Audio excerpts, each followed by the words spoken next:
नमस्कार। मैं सुनीता कथा मंथन में आप सबका स्वागत करती हूँ। कथा मंथन में आज सुनिए शुभदा उपन्यास का 10वां अध्याय। अब तक हमने देखा कि ललना घर छोड़ के जा चुकी होती है, तब भी हरान चंद्र के व्यवहार में कोई भी परिवर्तन नहीं आता है। सदानंद आकर के उस परिवार का दायित्व पूरी तरीके से संभाल लेता है और यहाँ तक कि वो शारदा से छलना की शादी के लिए उसके पिता के पास बातचीत करने के लिए आता है। तो अब चलते हैं आगे का अध्याय पढ़ने। दोस्तों, मेरा नया चैनल इंडियन यूट्यूबर सुनीता की किस्से कहानियाँ, जिसमें मैं अपने नए ब्लॉग्स और हॉन्टेड कहानियाँ डालती हूँ। अगर आपको सुननी है तो आप वहाँ जा कर के सुन सकते हैं। मेरे चैनल को सब्सक्राइब भी कर सकते हैं। सदानंद ने समझ लिया कि संसार में इस प्रकार के लोगों के सामने मुंह में हंसी का अणु मात्र का चिन्ह मौजूद रहने पर किसी तरह मतलब की बात नहीं की जा सकती। मुख औंधी हांडी के समान ना कर सकने पर लेन देन और रुपए पैसे के संबंध की बातें बिंदु मात्र भी नहीं समझी जा सकती। यह बात इस संप्रदाय के लोग कल्पना तक में नहीं ला सकते। यह सोचकर सदानंद ने अधिक से अधिक गंभीर होने का प्रयत्न किया। बात को वह बोला, खूब की जा सकती है। बाल्यकाल में ही मेरे पिताजी का स्वर्गवास हुआ है। तब से मैं ही उनकी सारी संपत्ति का प्रबंध करता आ रहा हूँ। संसार के भिन्न भिन्न कार्यों के संबंध में बातें हमें ही तय करनी होती है। शादी के संबंध में बातें करने में, लेन देन की बातें तय करने मैं भी जानता हूँ, और मुझे आशा है कि इस विषय को जितना आप समझते हैं शायद उतना ही मैं भी समझ सकूंगा। वृद्ध हरमोहन के दिमाग में अब यह बात धस पाई कि यह ठीक पागलपन की सी बातें नहीं कही गई हैं। जरा सी झुंझलाहट के साथ उन्होंने कहा, जरूरी लेन देन के बारे में कुछ ना कुछ तय करना ही होगा ना। सदानंद में इतनी शक्ति नहीं थी कि वह अपनी हंसी रोक लेता। इससे जरा सा फिर हंसकर बोला, श्रीमान से मैं तो पहले ही निवेदन कर चुका हूँ कि सब बातें मुझसे ही करने में कोई हानि नहीं है, क्योंकि मैं यह संबंध किसी न किसी प्रकार ठीक कर लेने के ही विचार से आया हूँ। अब हर मन जरा सा नरम पड़े। उन्होंने कहा, लड़की किसकी है, कहाँ रहते हैं? उनका घर इसी गांव में है, श्रीमान हारन चंद्र मुखोपाध्याय की दूसरी लड़की। ओह, हारान की? जी हाँ। भला वह क्या देगा? आप जो मांगेंगे। वृद्ध कुछ देर सोचते रहे। बात को वे बोले, लड़की देखने सुनने में कैसी है? आपने उसे देखा है, परंतु शायद आपको याद नहीं। मेरे विचार से देखने सुनने में तो बुरी नहीं है। आपके पुत्र ने उसे देखा है। उसके साथ शादी करने के लिए वे भी अनिच्छुक नहीं है। अब जरा सा हंसे, बोले, फिर ठीक है। इसके सिवा हम गृहस्थ आदमी हैं। हमारे घर में मोम की पुतली की तो जरूरत है नहीं। देखने सुनने में वैसे बुरी ना हो और कामकाज भी कर सकती हो, यही काफी है। सदानंद ने कहा, इस दृष्टि से वह बिल्कुल ठीक है, परंतु हारान दे क्या सकेगा? उसकी हालत तो ऐसी नहीं है। जी हाँ, हालत उनकी अच्छी नहीं है, लेकिन इस बात को ध्यान में रखते हुए आप जो कुछ मांगेंगे वह देंगे। वृद्ध कुछ कठिनाई में पड़ गए। वे सोचने लगे, मैंने अभी जो बात कह डाली उसे अगर मन में रखता तभी अच्छा था। लेकिन हरमोहन थे बहुत ही नीति कुशल व्यक्ति। उन्होंने आसानी से बात संभाल ली और बोले, अवस्था कैसी भी हो भैया, लड़की की शादी में कुछ तो खर्च करना ही पड़ता है। जी हाँ, अवश्य। हरमोहन ने अपने अभ्यास के अनुसार होठों की रही सही हंसी को भी विदा कर दिया और पत्थर के आदमी बन गए। उन्होंने कहा, 1,000 रुपये नगद लिए बिना किसी प्रकार शारदा की शादी न करूंगा। मुस्कुराते हुए सदानंद ने कहा, यही सही। सदानंद की बात सुनकर वृद्ध अपने आप ही नाराज हो उठे। उन्होंने अपने आप को एक बहुत ही बड़े आकार के गंधर्व के रूप में संबोधित किया। मैंने 1,500 रुपयों की बातचीत क्यों नहीं की? यह अफसोस उनके हृदय को फाड़कर निकलने लगा।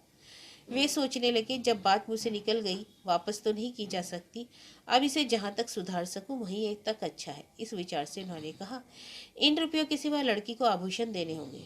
जी कोई बात नहीं, साथ में कुछ पात्र, वस्त्र और घर गृहस्थी की काम की दूसरी चीजें भी देनी होंगी। जी जरूर। तो मुझे स्वीकार है। अच्छी बात है, कोई दिन तय कर दीजिए। कुछ इधर उधर देख करके वृद्ध ने कहा, इस शादी की बात अभी आपस में ही रहनी चाहिए। हारान भी मेरे लिए कोई गैर नहीं है, तो जो भी नियम हो उन सबका पालन तो करना ही होगा। अब कुछ शंकित होकर सदानंद ने कहा, नियम क्या है?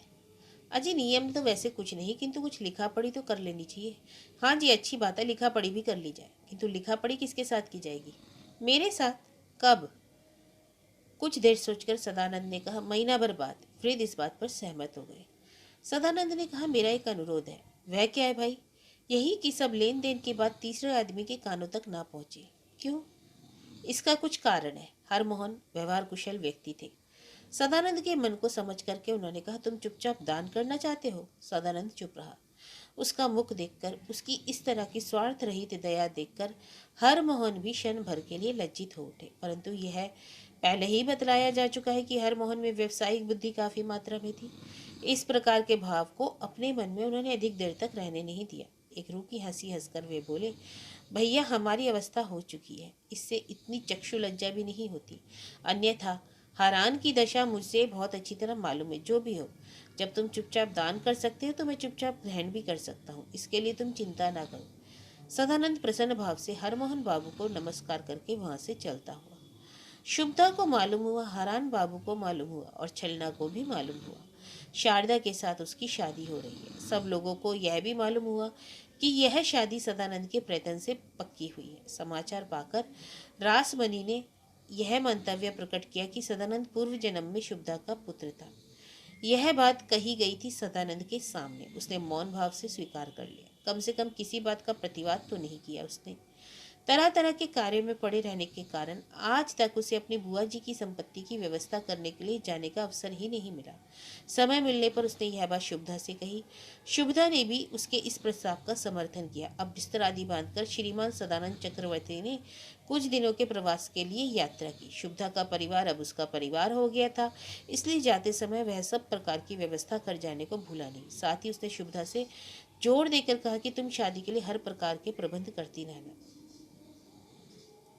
सदानंद ने पहुंचते ही अपनी स्वर्गीय बुआ जी की सारी जमीन तथा अन्य प्रकार की वस्तुएं देखकर उन सब की अवस्था की जानकारी प्राप्त कर ली। बाद को उस सब का एक आदमी को मालिक बनाकर, यूं कहिए सब बेच बाच कर 15 दिन में ही हलुदपुर लौट आया। तब उसने हरमोहन के साथ लिखा पढ़ी की, गहने बनवाए, चीज वस्तु खरीदी और शादी का दिन निश्चित किया। यह सब कर चुकने के बाद उसने शारदा चरण से मुलाकात की।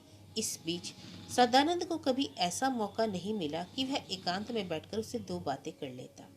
आज बहुत दिनों के बाद दोनों की इच्छा हुई कि कहीं एकांत में बैठकर कुछ बातें की जाए। इसलिए एक दूसरे का हाथ पकड़े हुए वे दोनों गंगा किनारे आकर बैठ गए। शारदा चरण ने बैठते हुए कहा, सदानंद क्या तुम्हें बचपन की बातें याद आती हैं? सदानंद, कुछ कुछ तो याद आती है। शारदा, क्या तुम्हें उस समय की बातें याद आती हैं जब मैं एक आदमी को बहुत प्यार करता था? तुम्हारे पास जाकर मैं अपने मन की कितनी आशाएं, कितनी कल्पनाएं व्यक्त किया करता था। रोष लगने पर मैं कितना रोता और तुम हंसकर उड़ा दिया करते। कभी कभी तो तुम मेरा मजाक भी उड़ाने लगते। याद है तुम्हें सब? सदानंद, वे बातें नहीं याद आवेंगी? अरे अभी कल की ही तो बात है, शायद 7-8 साल से अधिक न हुआ होगा, परंतु मजाक तो कभी मैंने उड़ाया नहीं। शारदा, मुझे ऐसा ही मालूम पड़ा करता था, मानो तुम मेरा मजाक उड़ा रहे हो। जो भी हो, बात को जिस दिन उसने मेरी सारी आशा मिट्टी में मिला दी, अभिमान में आकर दोनों आदमियों ने बोलचाल बंद करके चीरकाल के लिए विदा ले दी, उस दिन कितनी रात तक तुम्हारे पास बैठे बैठे मैं रोता रहा। याद है ना भाई?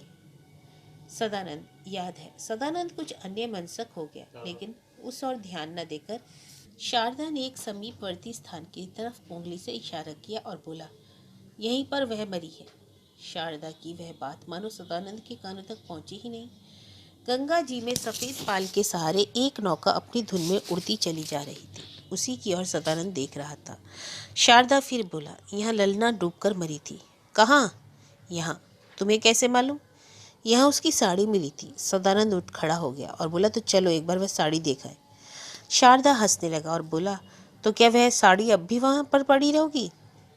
अच्छा तो चलो वह स्थान ही देखाएं। दोनों आदमी जाकर वहां खड़े हुए। पानी लेकर सदानंद ने आंख मुंह धोया, बात को फिर वहां आकर यथास्थान बैठ गया। सदानंद, मुझे बड़ा पश्चाताप होता है, शारदा ने कहा। क्यों? किसी किसी दिन मुझे ऐसा लगता है मानो मैं ही उसकी मौत का कारण बना हूँ। सदानंद, यह क्यों? शारदा, भगवान जाने उसकी आयु समाप्त हो गई थी या नहीं, किंतु मुझे तो ऐसा लगता है अगर मैंने शादी कर ली होती ना तो शायद अभी तक जिंदा रहती। सदानंद ने एक लंबी सांस ली और बोला, जो मर गया उसकी मृत्यु अनिवार्य थी। तुम क्या कर सकते थे इस मामले में? यह तो मैं जानता हूँ, तो भी यदि मैं उसकी बात मान लेता, यदि उसके साथ शादी कर लेता। सदानंद हंसा और बोला, परंतु उस अवस्था में तुम्हारी जाति जो चली जाती। शारदा चरण बोला, जाति तो जाति, लेकिन अब तुम क्या करोगे? शारदा चरण की आंखों में आंसू आ गए। वह बोला, अब मैं करूँगा क्या, लेकिन उसकी बात यदि मैंने मान ली होती तो इतना पश्चाताप न होता। दूसरी ओर देखते हुए सदानंद बोला, पश्चाताप तुम्हारा धीरे धीरे दूर हो जाएगा। अगर मैं उसका आखिरी अनुरोध रक्षा कर पाता उस अनुरोध की। सदानंद, वह कौन सा अनुरोध? उसने मुझसे कहा था, एक दरिद्र जाति वाले की रक्षा करो, छलना के साथ शादी कर लो। शारदा के मुख की तरफ देखते हुए सदानंद ने कहा, तो क्या छलना के साथ तुम शादी ना करोगे? शारदा, करूंगा, लेकिन इस तरह शादी करके क्या मैं उसके अनुरोध की रक्षा कर रहा हूँ? क्यों नहीं? शारदा, किसी प्रकार से हुई जरा, लेकिन अच्छा सदानंद, पिताजी को किस प्रकार राजी किया तुमने? सदानंद बोला, मैंने उससे कहा कि शारदा यह शादी करना चाहता है, केवल इतना ही। सदानंद, और नहीं तो क्या? नहीं, क्या मैं पिताजी के स्वभाव से परिचित नहीं हूँ? सदानंद हंस पड़ा। वह बोला, तब फिर पूछ क्यों रहे हो? नहीं, मैं जानना चाहता हूँ कि कितने रुपए देने होंगे। सदानंद, यह बात जानने से कोई लाभ? सदानंद, यह तो पाप का धन है। मैं आशीर्वाद दूंगा, तुम्हारा जीवन सदा सुख से बीते। नहीं, मैं समय आने पर रुपए लौटा दूंगा। लौटा देना, कहकर सदानंद उठा और दोनों ही गांव में आकर अपने अपने घर की ओर चले गए। घर आकर सदानंद ने द्वार बंद कर लिया। उस दिन फिर वह बाहर नहीं निकला। रात में भोजन के लिए सदानंद को बुलाने के लिए पहले छलना आई, बाद को उसकी बुआ आई, किंतु उसने द्वार नहीं खोला। भीतर से ही कह दिया, आज मेरा शरीर बहुत अस्वस्थ है। देखने के लिए शुभदा आई, किंतु तब तक सदानंद सो गया। कई बार जोर जोर से आवाज देने के बाद वह लौट आई। दूसरे दिन सवेरा होने पर सदानंद फिर उठा। वह मैदान में गया, लौटकर भोजन करने आया, हंस हंस कर गाना गाने लगा। प्रतिदिन जो काम वह किया करता था वे सब करने लगा, परंतु कोई यह न समझ सका कि सदानंद दिन प्रतिदिन बदलता जा रहा है। जैसा वह कल था, आज ठीक वैसा नहीं है। धीरे धीरे छलना की शादी का दिन आ गया। आज सभी के मुख पर आनंद की रेखा विराजमान थी। सभी के मन में उत्साह था। सदानंद को बैठने के लिए अवकाश नहीं था। हरान मुखर्जी की बातों का अंत नहीं था।